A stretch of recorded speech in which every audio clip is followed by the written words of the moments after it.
La congélation des ovocytes peut être réalisée parce que une intervention médicale va venir endommager la fertilité, et c'est une sorte d'assurance pour l'avenir, ou elle peut être réalisée parce que l'on anticipe que peut-être on va pouvoir commencer une grossesse plutôt plus tard dans l'existence, à un moment où la fertilité aura baissé d'elle-même et augmenté ainsi ses chances d'avoir un enfant plus tard dans la vie.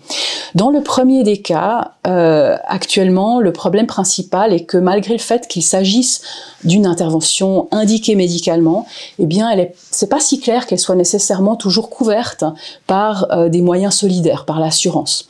Dans le deuxième cas, qui est celui qui suscite les plus grandes discussions, en fait, la question principale qui est soulevée, c'est jusqu'à quel âge est-ce qu'on peut encore utiliser les ovocytes?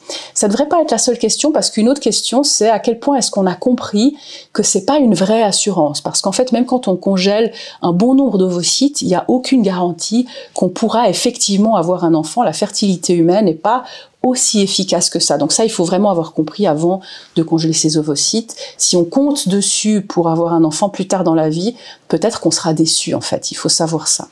Mais la question de l'âge maternel est une véritable question. Elle a deux composantes. La première, c'est la santé lors de la grossesse. Et là, évidemment, il faut faire une évaluation médicale complète et avoir une conversation franche avec une femme plus âgée qui prendrait des risques avec sa santé lors d'une grossesse et qui doit pouvoir en être informée avant d'aller de l'avant.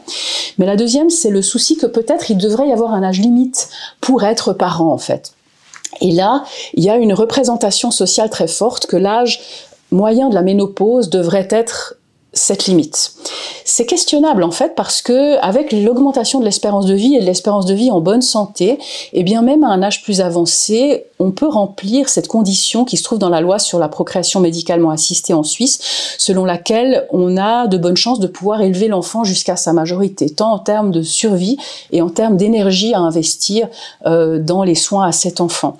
Et la recommandation de la Commission nationale d'éthique il y a quelques années était qu'il fallait se pencher davantage sur cette question, mais que tout du moins, l'âge maternel et l'âge paternel devaient être traités sur un pied d'égalité, ce qui est actuellement pas le cas.